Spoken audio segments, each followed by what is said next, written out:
বর্তমানে মাহফিলের সিজন ওয়াজ করি। এক হুজুরে ফোন দিছে গতদিন, আমারে বলে হুজুর একটা ডেট দেন।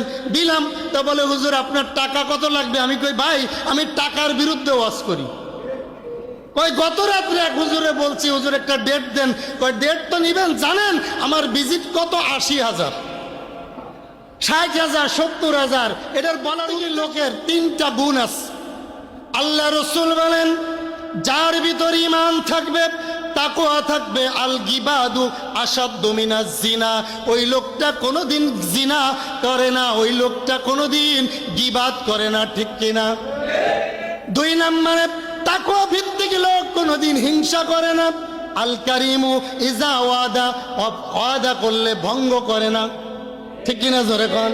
যার ভিতর তাকওয়া আছে, আর তাকওয়া হাহুনা, আর যার ভিতর তাকওয়া আছে সেই লোকটা আল কিবরিয়া আর রিদা, তার ভিতর অহংকার থাকে না, নিজেরে নিজে ছোট মনে করে। ঠিক কিনা জোরে কোন? আপনি যতদিন নিজেকে ছোট মনে করবেন, আমার মালিক ডাক দিয়ে বলে অহুয়া মাআকুম আইনা মা কুনতুম, হে আমার বান্দা তোমার অন্তরে কি রোজ করে, তোমার অন্তরে ভিতর কি কথা বলে পৃথিবীর কেউ জানে না, কেউ জানে না, কিন্তু তোমার মালিক জানে। ঠিক কিনা জোরে কোন?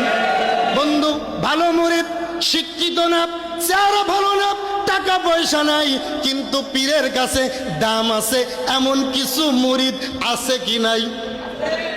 আল্লাহর ওলির কাছে একজন যে ডাকতে বলে হুজুর প্রতি বছর দরবারে একটা গরু আনি, খাসি আনি, কিন্তু আপনি আমারে মূল্যায়ন করেন না। ওই যে কানা মুরিদটা, কালো গরিব, তারে সবসময় কাছে রাখেন, তারে সবসময় চুমা দেন, ভালোবাসেন, কারণটা কি? আমার কেন মূল্যায়ন নাই? পিসা হুজুর আল্লাহর ওলি ডাকতে বলে বাবা পরীক্ষা যদি করতে চাও, প্রত্যেকে এক একটা ছুরি হাতে নাও, আর এক একটা কবুতরের বাচ্চা হাতে নাও, সবাই জবাই করে আনো, কিন্তু একজন জানো, পৃথিবীর কেউ জানো না দেখে। শর্ত দিছেন কয়টা? জোরে বলেন।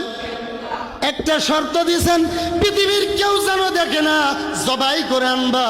সবাই জবাই করছে, পিসাব জিগায় কোথায় জবাই করছো? কেউ দেখে নাই। ডাক দিয়ে বলে হুজুর কসম আল্লাহর কেউ দেখে নাই, পানির তলে ডুবায় জবা করছে। আরেকজনে জিগায় তুমি কি করছো? হুজুর পৃথিবীর কেউ দেখে নাই, ল্যাট্রিনের ভিতরে যে জবাই করছি। আরেকজনে জিগায় তুমি কোথায় জবাই করছো? ডাক দিয়ে বলে হুজুর পৃথিবীর কেউ দেখে নাই, ঘরে দরজা দিয়ে জবাই করছি। আর ওই যে কালো বুবা, চোখ নাই, ওই মুরিদ গরিব, চেহারা ভালো না, সে জবাই করে নাই। কানতে কানতে কানতে কানতে হুজুরের দরবারে কাঁপতেছে। আর হুজুর জিজ্ঞেস করে কি ব্যাপার? সবাই জবাই করলো, বাবারে তোমার কবুতর জবাই হলো না কেন?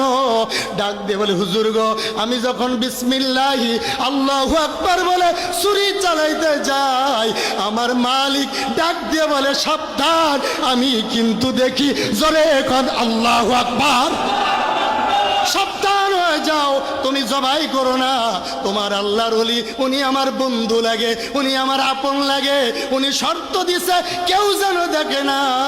আমি মালিক আল্লাহ কিন্তু তোমার দিকে চাইয়ে আসি। এই কথা যদি আমাদের অন্তরে ঢোকে, আমার আর আপনার দ্বারা কোনোদিন পাপ কাজ হতে পারেনি। তাকওয়ার অনেক দাম বন্ধুরা, এই জন্য অল্প তরকারি ভালো, বড় পিসা কোটি কোটি মুরিদ, পীরে নামাজ পড়ে না, পীরেও গাঞ্জা টানে, মুরিদও গাঞ্জা টানে, এই পীর আমাদের দরকার নাই। ঠিক কিনা বন্ধু? গভীর মনোযোগ। 2 নম্বর আসেন তাকওয়া কেমন। বনি ইসরাইলের যুগে বুখারী শরীফের হাদিসে আসছে, 3 জন যুবক রাস্তা দিয়ে যাচ্ছে, যাইতে যাইতে যাইতে যাইতে পাহাড়ের উপর দিয়ে যখন উঠছে, হঠাৎ করে এমন জায়গায় পৌঁছাইছে ওই এলাকায় কোনো ঘর বাড়ি নাই। হঠাৎ করে বড় তুফান শুরু হয়ে গেছে, এমন ঝড় তুফান, দৌড়ে কোথায় যাওয়ার জায়গা নাই। এবার যে দেখে ওই বনের ভিতর বড় একটা কুয়া, কবরের মতো গর্ত, আপনারা কি করেন? বিশাল একটা গর্ত, ওই তিনজন যুবক গর্তের ভিতর ঢুকছে। ঢোকার পরে এমন তুফান শুরু হয়েছে, হাদিস শরীফ আসছে, বড় একটা পাথর এসে ওই কুয়ায় ওই গর্তের উপরে এমন ভাবে আটকাইছে, বিশাল একটা পাথর আটকে গেছে। এখন যুবকেরা মৃত্যু ছাড়া কোনো উপায়, মৃত্যু ছাড়া একজন আর একজনের বলে, বন্ধু তুফান তো শেষ, কিন্তু বাইর হব কিভাবে? বন্ধুরে বাইর হওয়ার কোনো রাস্তা নাই। এক বন্ধু আর এক বন্ধুরে বলে, আল্লাহ ছাড়া কেউ বাঁচাইতে পারবে না। এবার চিন্তা করো, জীবনে কি নেক কাজ করছো? সারা জীবন তো বদ কাজ করলাম, মনে করে দেখো কোনো ভালো কাজ করছো নি? এক যুবক ডাক দিয়ে বলে, হে যুবক, জীবনে কোনো ভালো কাজ করি নাই। আমার একটা চাচাতো বোন ছিল, অনেক সুন্দরী ছিল, আমি ভার্সিটিতে পড়তাম। আমার হঠাৎ করে চাচাতো বোনের পর লোভ হলো। আমার লোভ হওয়ার পরে চাচাতো বোনেরও ছিল গরিব, টাকা ছিল না, আমার ছিল অনেক টাকার মালিক, ধনী পরিবারের ছেলে। চাচাতো বোনরে কিছু টাকা পয়সার লোভ দিলাম, এমন পর্যায়ে এক পর্যায়ে রাজি করলাম খারাপ কাজ করব। ওই অন্ধকার একটা ঘরের ভিতরে চাচাতো বোনকে আমি নিয়ে গেলাম, কিন্তু বোনটা গরিব হলেও বোনটা ছিল ইমানদারিনী, নামাজি। এবার ঘরের দরজা বন্ধ করে আমি খারাপ কাজ করার জন্য রেডি হয়ে গেলাম। আমার চাচাতো বোনের দেখি চোখ দিয়ে পানি, ডাক দিয়ে বলে, ভাই রে, এই সতীত্বটা জীবনে টিকায় রাখছি রে ভাই, জীবনে কোনো খারাপ কাজ করি নাই। অল্প কিছু অর্থের লোভ দিয়ে, এ ভাই তুই যে আমার সাথে খারাপ কাজ করবি রে ভাই, পৃথিবীর কেউ দেখবে না, কিন্তু রে আমি চেয়ে দেখি রে, আমার মালিক বারবার চেয়ে দেখে। এ ভাই, আল্লাহরে ভয় কর, তাকওয়া অর্জন কর, কিয়ামতের দিন জাহান্নামের আগুনে জ্বলতে হবে। এই কথা বলার পরে আমি যুবক আল্লাহু আকবার বলে দৌড় দিছি। আমি আর খারাপ কাজ করি না।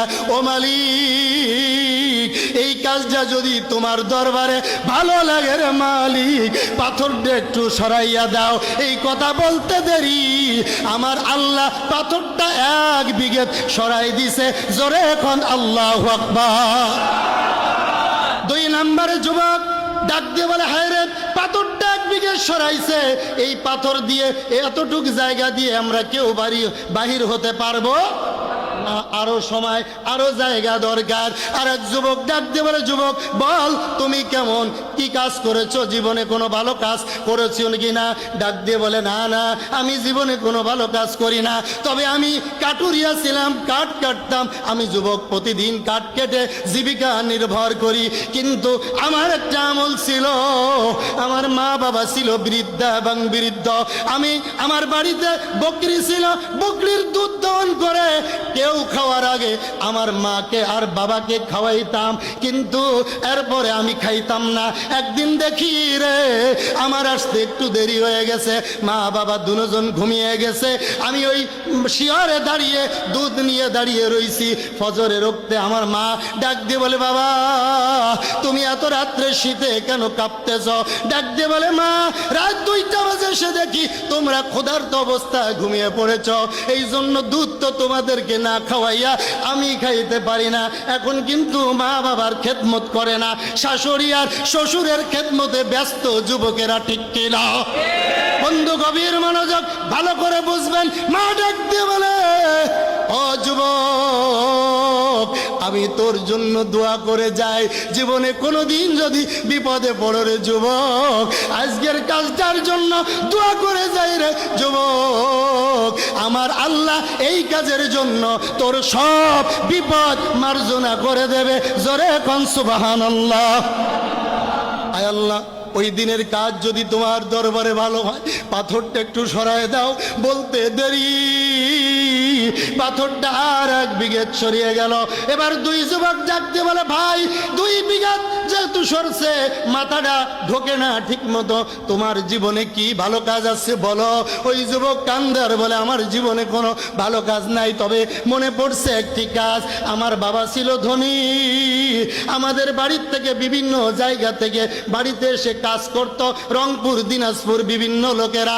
একদিন কাজ করতে করতে এক যুবক টাকা পয়সা না নিয়ে অসুস্থ হয়ে বাড়িতে চলে গেছে। 1 সপ্তাহ টাকা পাবে, সবাইরে টাকা দেওয়ার পরে যুবক 12 বছর ধরে আর খবর নাই। ওই যুবকের টাকা দিয়ে আমি একটা বকরি কুড়াই করে পালতেছিলাম, যুবকের অপেক্ষা করতেছিলাম। 12 বছর পর আমার একটা বকরির পাল হয়ে গেছে। 12 বছর পর ওই লোকটা যখন আসছে, ডাক দিয়ে বলে, ভাই আমি যে 1 সপ্তাহ টাকা পাইতাম দিয়ে দেন। এবার বলে, যাও, ওই যে ছাগলের পাল দেখা যায় এটা সব তোমার টাকা দিয়ে কিনা, তুমি নিয়ে যাও। যুবক ডাক দিয়ে বলে, আমার কাছে কি, আমার সাথে কি মস্কারি করতেছেন কিনা? কয়, না না যুবক, তোমার টাকা দিয়ে কিনা, নিয়ে যাও। আমি ছাগলের পালটা পুরা দিয়ে দিলাম। ওই যুবক ছিল গরিব, যাওয়ার সময় একটু দোয়া করে গেল, মালিক রে, এত ভালো মানুষ দুনিয়ার জমিনে আর কেউ নাই। এই যুবক যদি কোনোদিন বিপদে পড়ে মুসাফির দোয়া করে যায়, মালিক রে তুমি তারে সারাই নিও। ওই মুনাজাত ধরে ডাক দিয়ে কয়, আল্লাহ গো, ওই দিনের ভালো কাজটা যদি তোমার দরবারে পছন্দ হয়, তুমি আমাদেরকে বাঁচায় দাও। এবার পাথরটা আর 1 বিঘত চড়ে গেল। এবার 3 জন বাহিরে আসা আল্লাহর দরবারে সিজদা দিয়ে ডাক দিয়ে বলে, মালিক রে, তুমি যে এত দয়ালু, তোমার যে এত মোহাব্বত, তুমি যে মানুষকে এত ভালোবাসো, জানতাম না।